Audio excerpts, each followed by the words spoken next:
The truth is a hard pill to swallow. America needs an overdose. Become truth's junkie. Use sorrow's tears to wash it down. Wolves in sheep's clothing unfolding lies. Truth! Set us free. Digging through the lies, finding you beneath the filth of hate and deceit. Truth! Bring us to our knees. Bent over in repentance, repeating the past, retreating. Don't ask, don't tell me no lies. Pop these pills of the truth is a hard pill to swallow.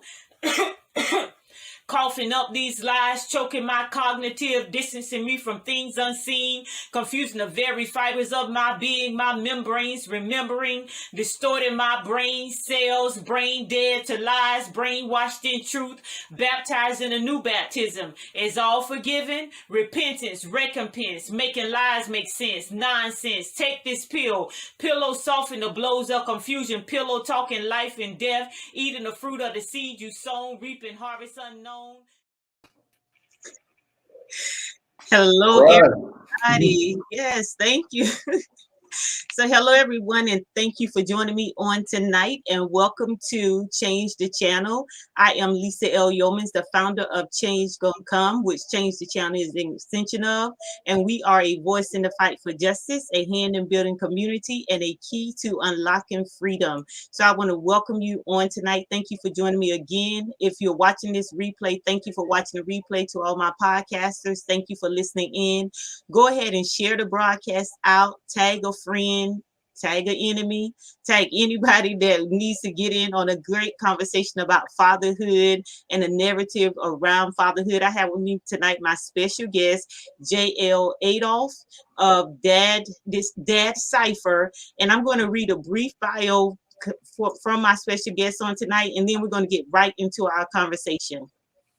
So Dr. Jessie L. Adolph is an English professor at Georgia State University, Perimeter College. In May 2018, Dr. Adolph completed his PhD in English African Diaspora Studies at the University of Missouri, Columbia. His dissertation centered on fatherhood narratives, hip-hop lyricism. He also received an MA from the University of Missouri, Columbia. He is also the founder of Dad Cypher, Dad Cypher, a hip-hop guide to fatherhood. So thank you for joining me on tonight, Dr. Adolph. How are you? I am doing wonderful, man. I feel like a Nobel Peace Prize winner now. All right. Thank you. Well, you should. So we're going to go ahead and get into our conversation, and it's going to actually start with Dad Cypher. And just want to really know what is it that you do and why you're doing it. And we are, as I mentioned in your bio, it's all centered around fatherhood. So what is it that you saw that made you go into this particular arena? Okay, first and foremost, I want to say thank you for being a part of this show. Who would have thought that Sam Cooke, A Change Is Gonna Come, is still gonna spawn this type of dialogue? I mean, see, that's the power of that's black boy magic, black girl magic, and did you hear the hot fire? That's an extension of Sam Cooke. So look him up, young people, if you don't know who that is. But with that being said, the reason why I started Dad Cypher, and for those who don't know, once again, Dad Cypher is a hip hop guide to fatherhood. It really was an extension of my sons and I having conversations around hip hop culture. For the most part, as the 70s, throughout the 70s and 80s, we had a sort of disconnect when it comes to the stories between fathers and sons, mainly because like Michelle Alexander talked about it in, the new Jim Crow, when she was saying like most of our fathers were sucked up in the quote unquote war against drugs. So that left a void, a vacuum. So imagine if you are a young man or a young woman and you're growing up into a world without stories. See, stories are some of the things that's going to be essential because stories help us to construct our identity and who we are. But we had, for a vacuum of fatherless stories from the 70s, 80s, and 90s. It was that vacuum because our fathers, for the most part, were either being lost in deindustrialization, meaning that they were losing everyday jobs to take care of the family, or they were incarcerated or dealing with drugs and that sort of thing. And this was, that sort of terrible time. But what I have found as a fatherless youth was, like Jay-Z had put in his book, Decoded, also written by Dream Hampton. When he put that in there, he's talked about, we found our fathers in wax. And what I began to find, even though I didn't have my father there, I began to listen to the music that was going on in that time period. And then I listened to the music that was from Tupac and Jay-Z, and they talked about the anger of being fatherless. So many of them, like myself, had to get our narratives or storytelling from the songs of Ice Cube, from the songs of NWA and Public Enemy. That tradition still carries on. Even though I'm a father and I'm active in my children's life, hip hop is still essential because it tells the story of the voiceless people. And so I use dad ciphering. It's a play on word, decipher, saying dad cipher. Let us break down what is going on in these lyrics so we can have a better understanding of who we are, where we are going, and what we strive to be. So yeah, that's good. And I like how you use music. And I'm probably gonna get ahead of myself right now, but we'll come back to this question because I was looking at a video you were doing and talking about trauma. But before we get into that, I want you to tell me what fatherhood means to you. When you think of fatherhood, what it means to you. But you were talking about how you were naming certain songs and also movies that help you realize where you were at and that were key things in you to get into where you are right now. So when you think about fatherhood, what comes to mind for you? when I think about fatherhood, for me, it kind of coincides with um, the Black experience here in America. And what I mean is, we have, as a people, since the first African stepped on soil, we have learned how to make chitlins out of intestines, lemons out of lemonade. So we have been able to take some of these horrific experiences and find beauty in that and being able to forge something. So I would say fatherhood to me means being able to take the good and the bad from those sort of experiences and then carving out your truth. So Hmm. that's what it is. Fatherhood is about that father who left the family. It's also about that father who stayed and endured. It's also about that father who may not have all the wealth that he wants, or the father that has been incarcerated, or all of those different type of things. All of those experiences, whether good or bad, offer a narrative to which, if we really sift through it, we can find it's designed to help the next generation to find their truth. So Okay, to yeah. me, it's those things. Yeah, and you mentioned the father who left, so that relates to a child that grew up without a father. But then you also mentioned the next generation finding their particular path, which brings me to this question. You mentioned before in other interviews because I was doing my research on you. Okay, okay. Um, See what skeletons having come out. Okay, here we go. yeah, having to do fatherhood without a GPS, with the absent father in your life, and now you grow up and you're a father. So talk about that, having to do fatherhood without a GPS, and how did you navigate through all of that? Yeah, so I would say this story is kind of common for those who are like 80s and 90s babies. Like I said Hmm. before, we lost a lot of our fathers to the quote unquote war on drugs and Hmm. that sort of thing. So what we find is it's a whole generation of individuals who, for the most part, were trying to um, discover what it means to be a man. And if you're a young lady, well, what is it like to know what a man is? Or what is it like to love a man, to understand a man? Is if you're a young man, it's like, well, how does one navigate themselves? How does one carry themselves? And that sort of thing. So without that father, without that narrative, so to speak, it thrusts one into really trying to find any glimpse of what they think would be a man. Like J. Cole, an example, put in one of his hip hop songs, the title skips me, but he was saying like how Uncle Phil became his father. Or for me, it was like James from Good Times, or Bill Cosby's, now known as Bill Cosby, but Bill Cosby, and that sort of thing. It was like, how do I snatch little pieces, the Rock, not the Rock, but the show Rock with Charles, I believe his name, Charles Dutton, and a story about a garbage collecting black man that was just working in the hood, trying to survive, taking care of his father as well as his brother, who was living off the family. Is taking all of those elements of whatever you see and can grab from, and just trying to, in a sense, weave a quilt or put together a MapQuest map. See, this is going back to my 80s and 90s babies. Before there was GPS, it used to be MapQuest. MapQuest gave you some good directions, but sometimes MapQuest sent you around the way.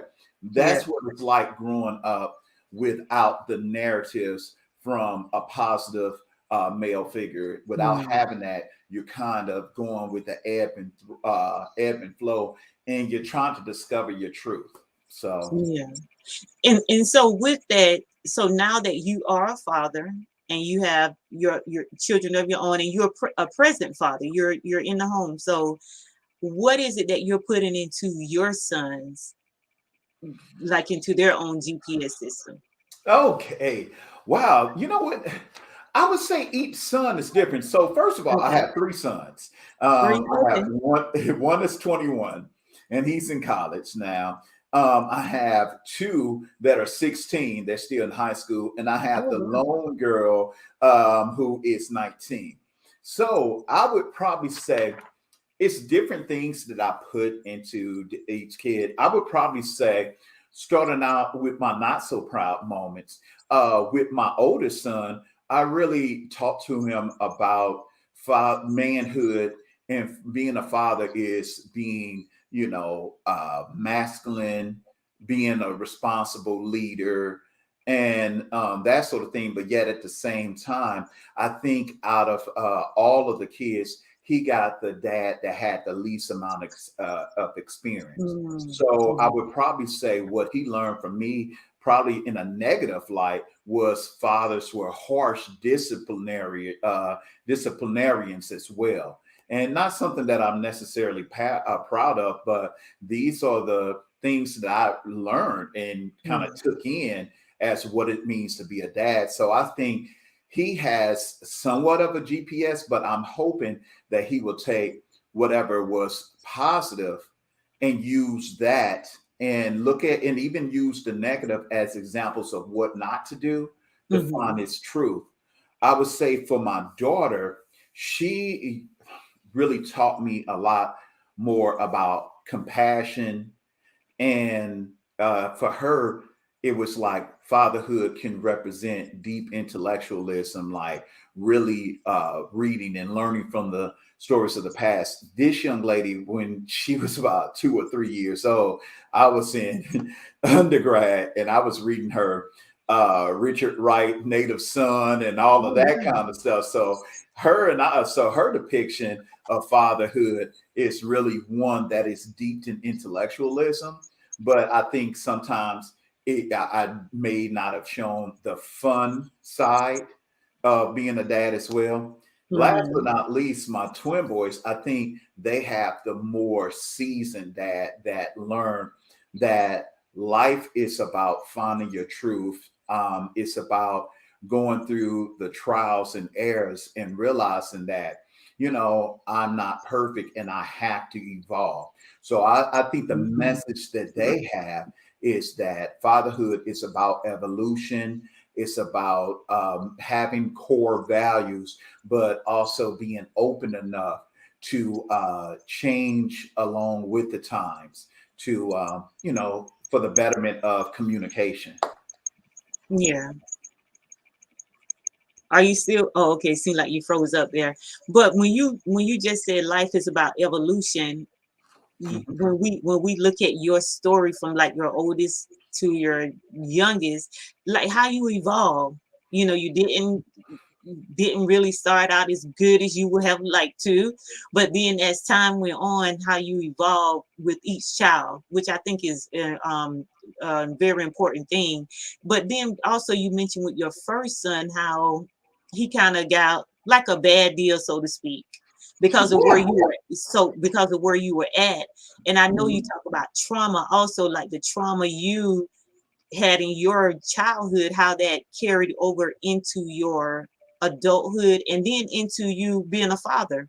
So just talk Mhm. about that, and then how did you come out of that? How did you change all of that? I mean, I would say, like my trauma uh, can best be voiced in some of the anger that you heard in Tupac's lyricism, especially in songs like Papa's Song or So Mhm, Many Tears. When you grow up in a marginalized environment, when you grow up in the hood or in the projects, a lot of times you're not really taught to value yourself. No one tells mhm, you like you're beautiful or you're something special. I grew up in an era where Ronald Reagan was saying like you guys are welfare queens and mhm, you're deadbeat dads. I grew up in an era where you could see Rodney King being beaten, and they had video but not guilty. I grew up in the era where my mother had me at a young age at 15, and mhm, in those marginalized environments where it's not a lot of hope. Like Andre 3000 said, you just had those babies slowly going to the candy store looking like somebody just needing the word if, probably, or maybe. In many of those cases it was like, no, you're not going to make it. You're not going to, you're not special. It wasn't that sort of thing. So I'm coming out of that era. And also, having an uncle that was psychologically abusive and having all of these sort of different cues about what it means to be a man. mhm, So being fatherless, and then also having my father who, in many cases was a Rolling Stone, because for the most part, he kind of viewed masculinity as the creation of children, but not, mhm, taking care of them. So I had all of these sort of messages, but the storytelling, I think is some of the things that show me it could be a different way. The storytelling from my grandma, from my grandfather, from the guy who's like my spiritual grandfather, to hearing the stories about survival and that sort of thing. That always played into helping me to be an older soul. So I would say my oldest son unfortunately got the more elements that abuse mhm, was discipline. So I grew up in the era of switches. I grew up in the era of extension cords. I grew up in the era of you get spanked with whatever was in that person's hand at the time. yeah. So when it came to loving my son, I loved him hard. I would laugh hard, but when it came to discipline, I was merciless, because that's what I experienced. I thought that Mhm, was the expression of love. However, what transpired over the years was eventually I was arrested for mhm, my ex-wife called the police on me, and I was arrested for domestic assault, in mhm, which I had to fight And that's a different story based on some other things, but I hope to get to that in a minute. But I was once I went into, I only spent a total of 4 hours. So a lot of incarcerated people were like, spare me your sob story. But I was in total of 4 hours. But in that, it really dawned on me like my freedom, my life can be taken away from me in any moment. And I said, I have got to find a different way to parent and nurture. So, the judge had me to take some parenting courses, which I want to say was really helpful. It showed me alternatives. It showed me the impact that that sort of corporal punishment have on youth. And then I also went and got my own self therapy. And that therapy was essential because it helped me to unearth a lot of the trauma that I endured. And it helped me to realize that, I have to break that generational curse. So, unfortunately, I made changes. I want to say right around the time my oldest son was 12. And I would say the twins probably got the more revised version. Unfortunately, it was 12 years of trauma, which unfortunately, I can never go back in a time machine and change. But I've always talked to my son about I'm willing to go forward with, therapy and walk with him down that road. Him and my daughter, I was like, I'm willing to walk down that road with you because it was my doing. And it's up to me to, walk this path. And any good father should want to, deal with the not so good moments and try to correct them as best you can. Yeah. Now, and you mentioned therapy, which I think is a good thing, which we all know, especially in our community, that's like, something that people don't really get into. So, Right. but what at what point did you say, I'm going to do this, I need to go to therapy? Was that I know you mentioned a lot of movies. Was it through one of the movies that you watched or talking to someone, or you just came to the conclusion, hey, I need help? Oh, well, I will say this. My first uh, my first journey into therapy came from the HBO series, ironically, that just started back up. It was HBO's In Treatment. Now, this is not the one with Uzo Aduba. It's the one that has Paul in there and that sort of thing. So it's not Crazy Eyes version. It's the first one for seasons 1 through 3. It was a character in there played named Alex that was played by Blair Underwood. And he talked about his fathered experience. And he talked about how his dad brutally beat him after he allowed some guys at the rec center who were, that were from a marginalized environment and that sort of thing. They stole the shoes. And he talked about how his father made him walk through the hood and humiliated him. And to the point that he began to, when he ran into someone else that tried to even disrespect him in the slightest, he beat him into a pulp of his life. See, that's and I identified with that hyper masculinity. I identified with anger because a lot of times, and especially in my neighborhood, that's the only form of expression that a male was able to have is anger.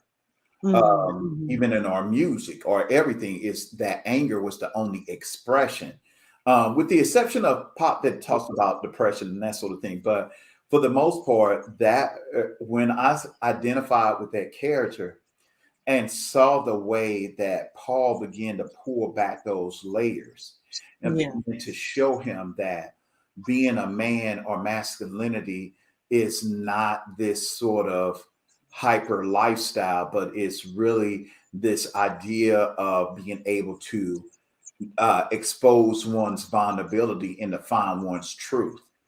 That helped me to realize that, I needed to begin to take some of this, the weight of this trauma off my shoulders and begin to identify who I really am.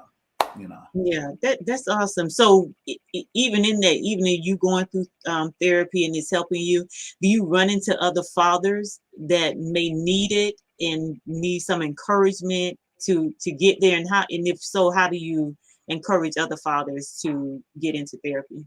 Well, I run into that through other fathers, like young fathers, because I am a college professor. So a lot Hmm. of times I run into young fathers, and Okay. and I tell them about the counseling center, and I share with them my story, Hmm. and my struggle, and I tell them that getting the help is not a sign of weakness, but it's strength. But I also share that in barbershops. Yeah, some people will be like, "When do you go to a barber?" Hmm. I got to get the beard cut. So I do that in, when it comes to barbershops or any of those settings. I always talk about the importance of mental health because to me, it was one of the keys to helping me change my trajectory as a dad. If it wasn't for that, and then I also say too, the music that I listened to talked a lot about trauma and pain. Hmm. And by going to therapy, I really even gained a deeper understanding of a lot of these artists like Juice World and a lot of these guys who are looking at these sort of pills and that sort of thing as a form of escapism. So I understand, I identify with that, and I always say that we have to talk about dealing with and sitting in that pain, which is something that I think hip hop really does, and I think that I try to use all of those ways to inspire young people to do that. Okay. So do you have, outside of your YouTube, the Dad Cypher, do you have any type of programs for young men out, and also your platform as a college professor? Do you like anything specific for young fathers? Well, you know what? I would say for young fathers, what I am doing is working in conjunction with Fathers Matter ATL, Hmm. which is led and put together by the RZA, who I call RZA of our sort of Wu Tang clan, Dr. Latrice Dr. Rollins from the Latrice, yes. School of Morehouse Medicine. And she has put a brilliant program together that really talks about connecting with fathers and or reclaiming the narrative. It's like 7 different initiatives that all come together. I'm happy just to be a part of that, as a father, as a college professor, and as someone who plans on writing books and that sort of thing. Mm. I realized that I wouldn't not be as effective as a leader in terms of setting up my programs. However, I use my skills in edutainment to, basically participate and help, other fatherhood organizations. So, like Jay-Z said, I'm here to make your stuff tighter. That's what I do. So yeah, so speaking of Fathers Matters, ATO, that's actually where we met, and I'm on the addressing the mass incarceration, addressing the issue of mass incarceration, and you are with changing the narrative, right? If is Yes. that what, change the narrative?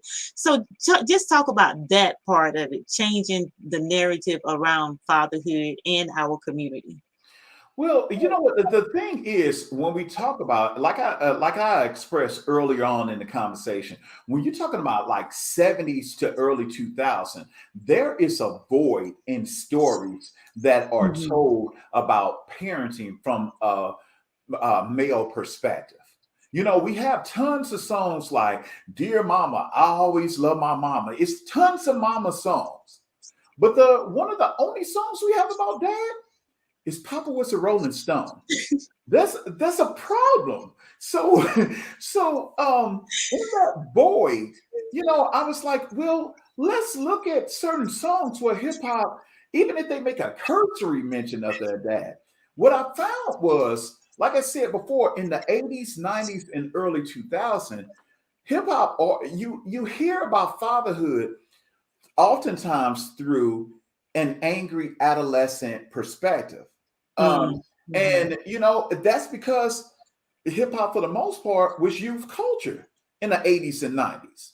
But now that hip hop is pushing 40, now you see a lot of these fathers who have, matured over time, and they're looking at, okay, dad did endure some of these different experiences like trauma, underground economies, negative co-parenting, generational curses. And so when you start looking at that, I feel like, when we talk about reclaiming the narratives, let's capture these stories and let's start seeing what dads and kids have to say about this their father or fatherless experience. And let's start trying to come together and see about how we can construct new identities.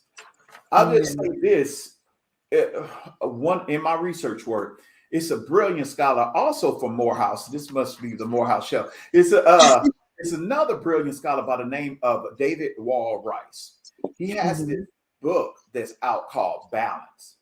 And what he did was talk about, when you talk about adolescent youth, they're really empty containers, but we fill them up with the stories or narratives. And then through all that high concentration of shaking it up and that sort of thing, they begin to find their truth out of all the narratives.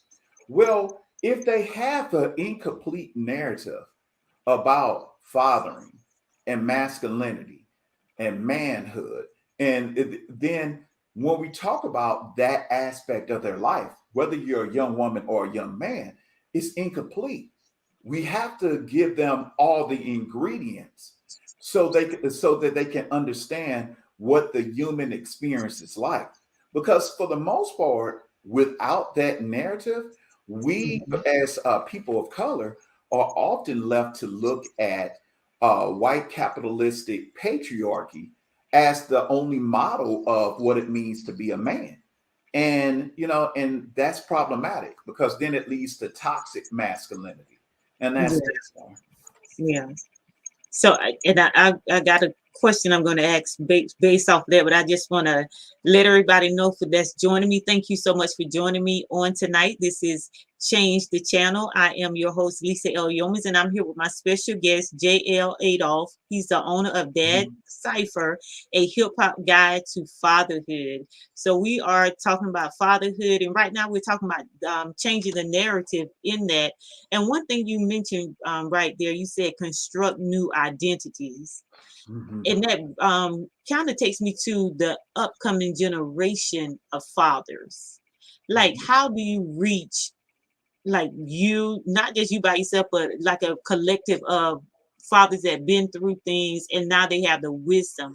How do you reach those new generation of fathers that's coming up to construct the new identity so they don't keep carrying the trauma from generation to generation? Oh man, that's a really good question. So I would probably say this. Here is my formula or equation for it. First and foremost, 25% of this has to be really learning the content. Like basically, you're gonna have to get into the text, the books. You're gonna have to get into reading like James Baldwin, reading Richard Wright, looking at what's my man, Ta-Nehisi Coates, Trisha Rose, Toni Morrison. You're going to have to get into looking at reading some of that content to get an idea of how has our evolution of fatherhood happened in this nation. Like, what happened to the Sun people when we put them in the land of snow? We're going to have to look at that and how that shaped who we are as, men and as dads and that sort of thing. But then after that, and this is what I want to say to scholars and everything, 75% of that has to be how you deliver it. See, here's the thing. I often hear, a lot of old heads sometimes will say some stuff. Well, why don't these people listen to conscious rap or this and that? I'm like, you know why? Because the beats are mad corny. That's why they don't listen to it. I don't care how much you have a good message. If you're not making my head bob to this, then I'm not listening. Like, think about Public Enemy, for example. Chuck D was dropping knowledge, but no one would listen to Chuck D if you didn't have flavor. You have to have that juice. So what I'm saying, if you want to reach young fathers or fathers in general, what you have to do is speak where they are, reach them where they are, use entertainment aspects. So bring in pop culture, bring in comedy, bring in hip hop. You have to think about what sort of juice are you going to use, or gumbo are you going to use to make sure that they get the medicine that you just hid at the bottom of it. See, 25% is that medicine. 75% is the delivery. If your delivery is whack, you're not going to reach anyone. So we got to work on that, especially scholars, because they can bore you to death. I'm sorry. Sometimes, like, if you're gonna, well, according to so and so, come on, man, like, talk to me. That's what it's got to do. Yeah, you're gonna put someone to sleep with that, And even when you say the delivery, even outside of scholars, just in anybody in everyday walk of life, how you talk to people, it's not so much is what you say that's wrong, is really sometimes how you say it. Like you mentioned earlier, like when you grew up, it was, well, you call it spankings, we call it whippings. When I in my house, I call it getting the hell beat out of you too. Exactly. Look, the delivery was wrong, right? Right.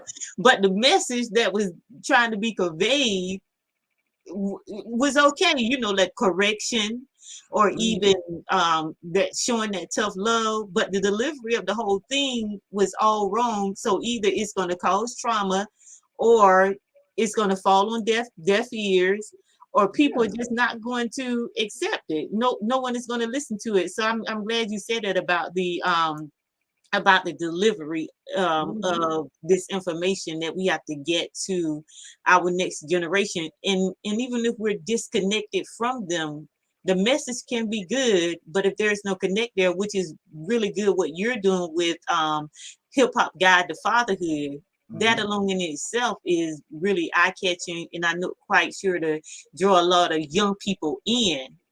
I can come up with something, they'll be like, no, I don't want it. But it could be like some life-saving, life-changing information, So I think that's really, really awesome. And before we came on, we were talking, and it was something I really like what you was talking about, the conversations that you're having with your children, especially with your daughter. And I'm just gonna want to bring that back up, what we were speaking of, the Cardi B and Meg Thee Stallion versus NWA, and who else? And another name so just talk about that conversation that we were having.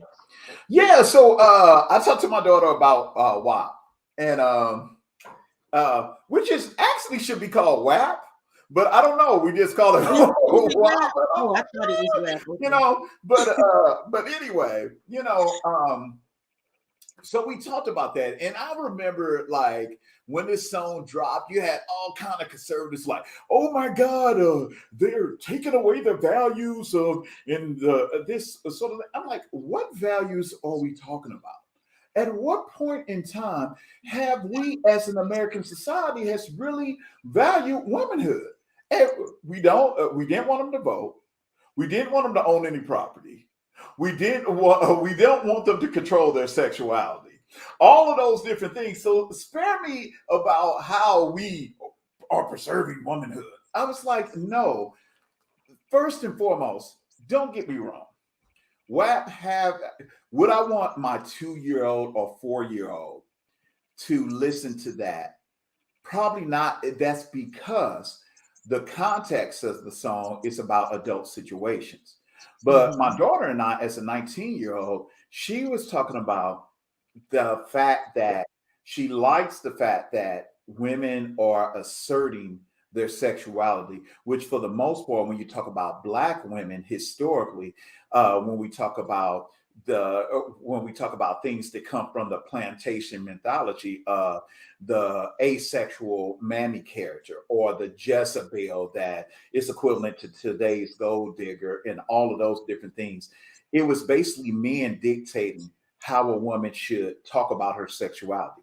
Even when I talk about hip hop, like with NWA, they always talked about degrading songs that was really from a male fantasy of being disposable.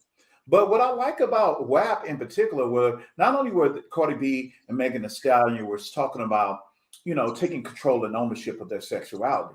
But if you look at the video, it's a deeper context to it. Like, for instance, they have the image of the snake.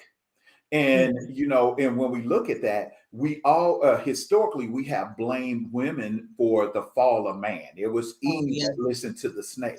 The fact that they're playing with that imagery shows that they're really looking at how is this the fall of man, yet at the same time, men are have put women historically in a position of sexual economics. But what happens when a woman controls the bank? So now it's starting to look at ownership. It's talking about, and then also I respect the artistry of them constructing their own lyrics, constructing their own fantasy. And then Megan Thee Stallion and Cardi B can be respected from a business standpoint as well.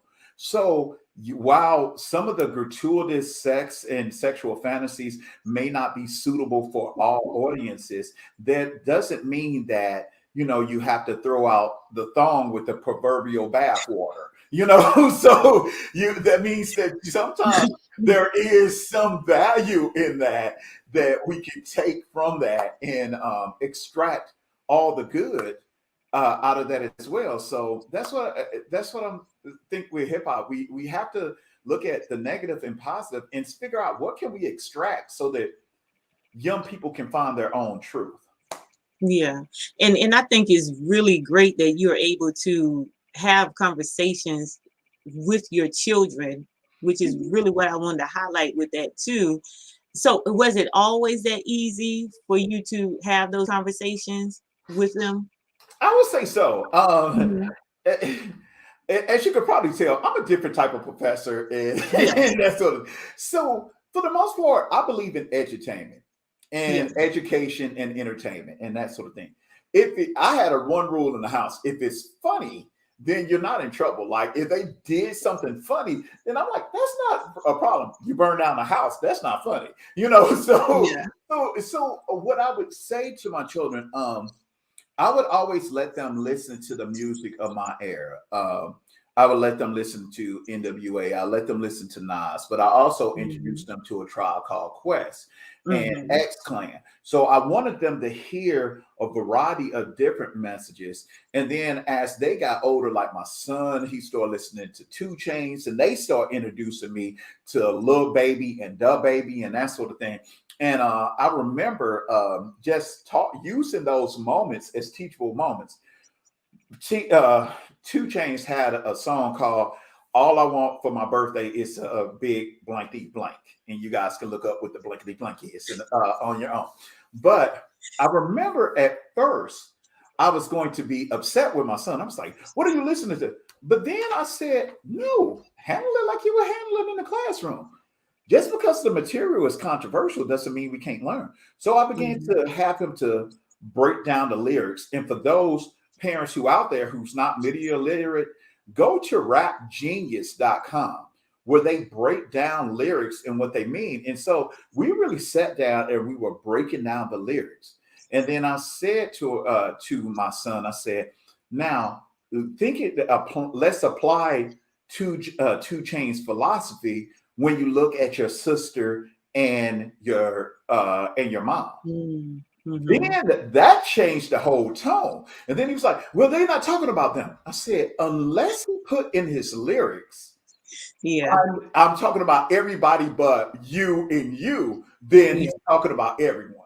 So, it's those little moments that, we talked. And, it kind of gave birth to the Dad Cypher because I wanted him to understand things from my perspective, but then it helped me to understand what's going on in their generation. So it really, and it allowed me to be vulnerable and allowed them to really come to me and talk about things. So Yeah.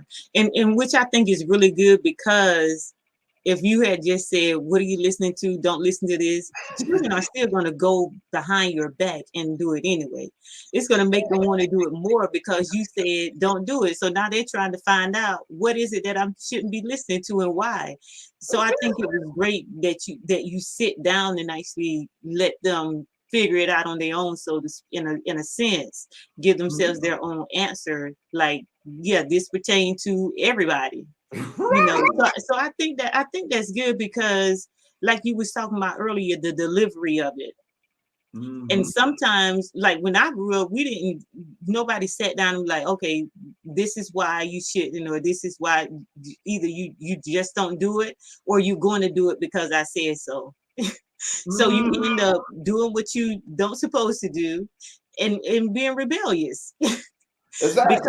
Because of delivery. So I think that's really good. And I think to be able to have those conversations with your children, and not just those conversations, but any conversation, so they can have like a safe place to come to when things are going on. Because I think a lot of times we lose our young adults and our youth because we don't provide for them a safe place.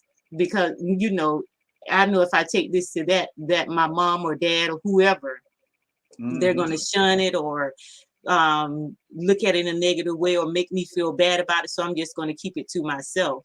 So I think that's good that you have that place where they can come to and talk about anything, and then be able to get a different perspective on why this is wrong and why you shouldn't be doing a certain thing. You know what? Yeah. I agree with you. And I think it's really, I would say, especially parents that's raising children in this social media era, you have to be as media literate as you can. You can't afford to not know what's going on TikTok. You can't afford to not know what's going on Instagram. And that doesn't mean that you have to consume it like they do or that sort of thing, but you at least need to be aware of that so you can have that. I'll tell you, my biggest fear as a dad was that I would be like the women on the motherboard at my old church when I was coming up. And what I mean by that is the women on the motherboard would sit with these oversized hats on and stuff. And they would say, y'all young folks listening to all of that hip hop, hippity hop stuff. And then they were talking about this. And then, it wasn't until years later when, like, the guy that I consider my spiritual grandfather was talking to me about Al Green and how the women used to shake it, or Ray Charles, how the women would and how they carry themselves. And then, he was like, yeah, they were talking about love, but that's not what that song meant, And so I started listening to that, even the twist. I'm like, that song ain't about twist. It's something else going on here. So I started figuring out, I was like, wait a minute. The sisters on the motherboard didn't tell me they used to be the ones shaking it in the club. So I'm like, now you're being a hypocrite. I never wanted to be that hypocrite with my kids. So I was like, learn from what we did that was wrong, but also learn from what we did that was right. And look at how some of those decisions led us into that, and find your own truth. At the end of the day, I would say the biggest lesson any parent has to learn is you don't have control over your kids. After 12, you really don't control. All you can really do is try to raise them. And I think giving them the balance of what true ugly and beauty is. You leave it up to them to determine their truth. That doesn't mean you don't coach them. After 12, you're more of a coach. But for parents who really feel like they're going to control your kid, that's never going to happen. It's just, and it's not even natural, because we want, or the biggest thing a parent can do is make sure they have that they brought into this world a fully functioning adult. If you try to control all of those aspects, you're stifling their growth. They're going to have to learn. So. Yeah, that's true. That's good. That's good. So we're gonna wrap it up here. So we're gonna go to our question on the table. But while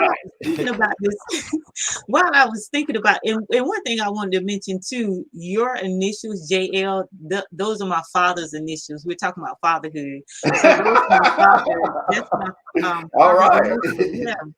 So when I was thinking about this question about fatherhood, when I think of fatherhood, I think of home.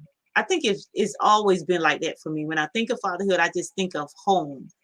And, even though my father wasn't in the home with me, he was involved in my life. So it wasn't like an absentee father. I was at his house, or my grandmother raised me at her house.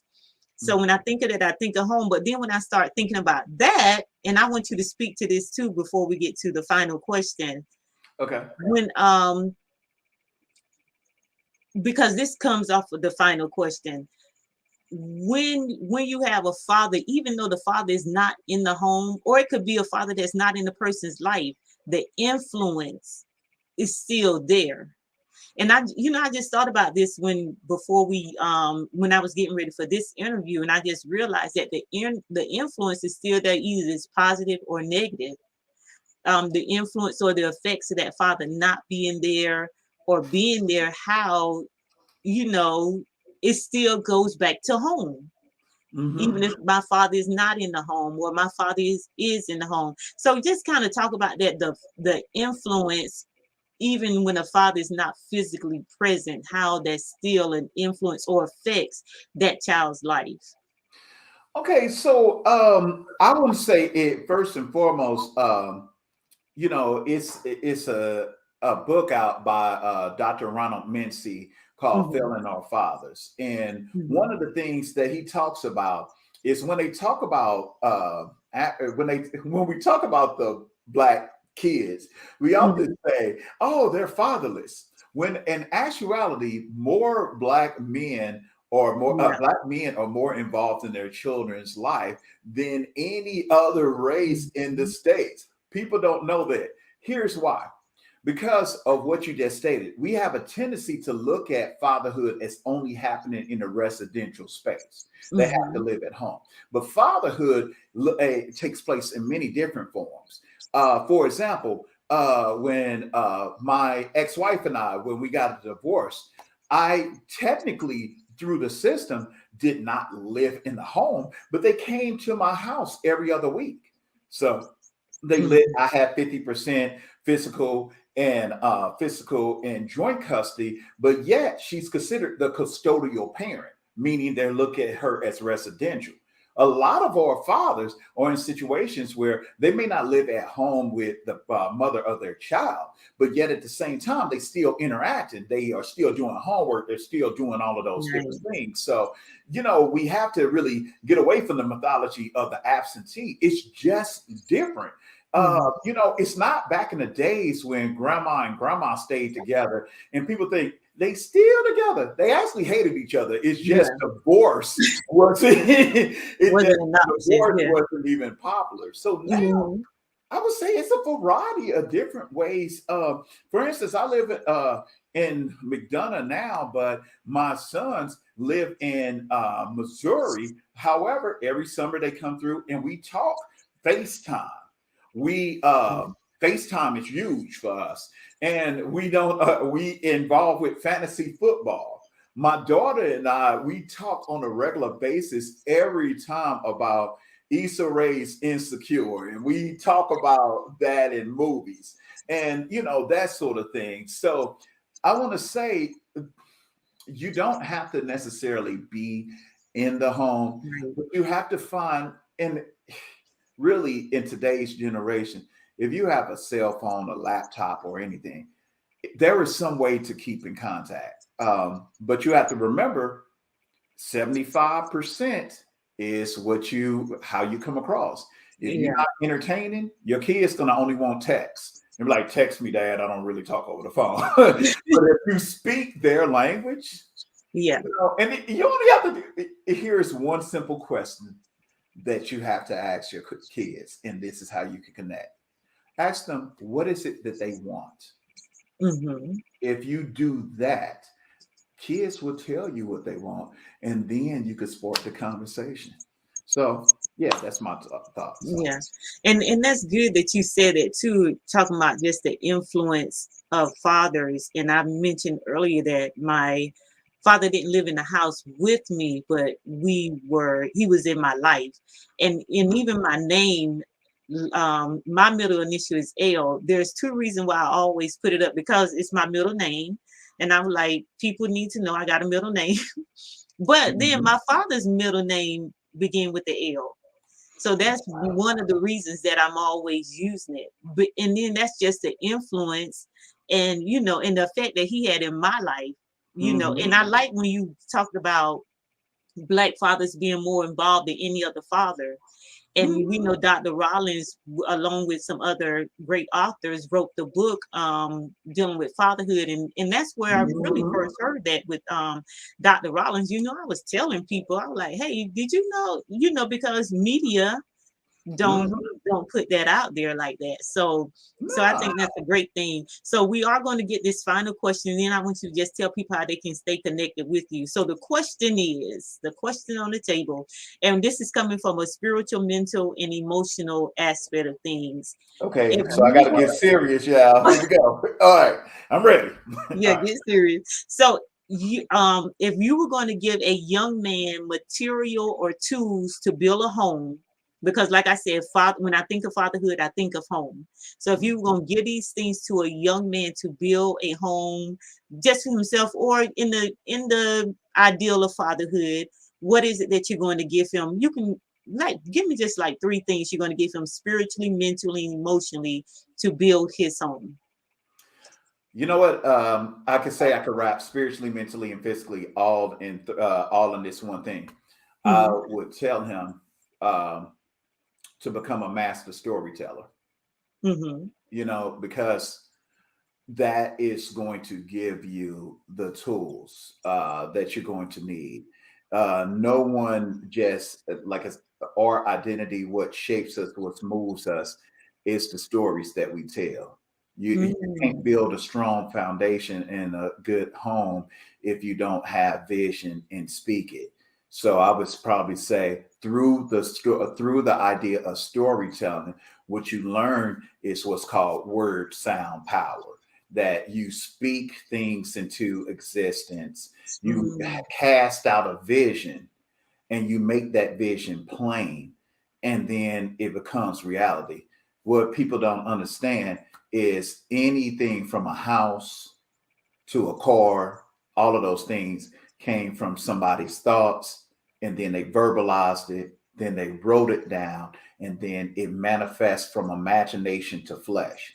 So my tool to build any of those things is surround yourself with the stories that will construct the future that you want to have. Wow, that is absolutely awesome. I know everybody think that's like a hard question at the end. I warn you, but I love to ask those questions. And I just like how so much came even out of that, like the vision, the identity, just by telling stories. And when you talk about the words having power, we know that life and death is in the power of our tongue, and we frame our own worlds with the words that we speak. So that is absolutely awesome. So I want to thank everyone for joining me on tonight with my special guest, Dr. J.L. Adolph, the owner of Dad Cypher, a hip-hop guide to fatherhood. And before we get off, I just want you to let everybody know how they can get in contact with you, and even how they can partner with you with the work that you are doing. Okay, so I'll be really quick. Dad Cypher, a hip hop guide to fatherhood, is on YouTube. You can look up Dad Cypher, which is DADCYPHER. It's playing on the word decipher by saying Dad Cypher. All right, and I'm also have it on Instagram.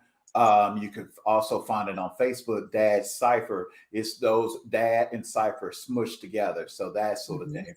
Also, if you want to partner up, I would say go to YouTube and look up Fathers Matter ATL, as well as on LinkedIn. You could go to Fathers Matter ATL, and on Twitter, Fathers Matter ATL. That's going to get you connected not only with me, but the whole rest of the Wu-Tang Clan that talks about fatherhood and that sort of thing. So that's where you could find me. Also, I want to do a quick shout out. There is something happening on December 4th, and it is God has anointed the only Black male fraternity that has become the grandfather to all you other fraternities and sororities. That is the land of Alpha Phi Alpha. It is our Founders Day. Please, if you see an Alpha, show them some love on December 4th. Just want to say that. And you said that's the Founders Day? Yeah, December 4th, 1906. Okay, now did I put this right? Because I just can't go messing up this. I just can't. I can't mess it up. And then also your email address. You said people are able to email you, so you can go to jadolph@gsu.edu. Now it's Adolph spelled ADOLPH, not F. That's the other Adolph. Yes. He's the bad guy. Hey, look, we done talked about great fatherhood. You got to get it right. Get it right. Put some respect on your name, right? Get the right one. Exactly. So I want to thank thank you so much for joining me on tonight, Dr. Adolph. I really do appreciate it. So much great information. I am going to have you back at a later time. So if you've enjoyed him, just keep an eye out, keep your ears open for when he's going to be back on the show. And I want to thank everybody for joining me here on tonight for Change the Channel. Again, I am Lisa L. Yeomans. I am the founder of Change Gonna Come, and we are an organization that is a voice in the fight for freedom. A voice in the fight for justice, a hand in building community, and a key to unlocking freedom. So I want to thank you all for joining me on tonight. Join me again next Thursday where I will have another guest. We're going to be talking about she's a social worker. So be sure to drop in and join us on that conversation on next Thursday night at 7:00 p.m. Eastern Standard Time. And again, thank you all for joining me. Thank you for watching the replay. Continue to share. If you're on YouTube, subscribe to my YouTube channel. Continue to share all this information out. That's helping to build our community. And until the next time, everyone, goodbye and God bless.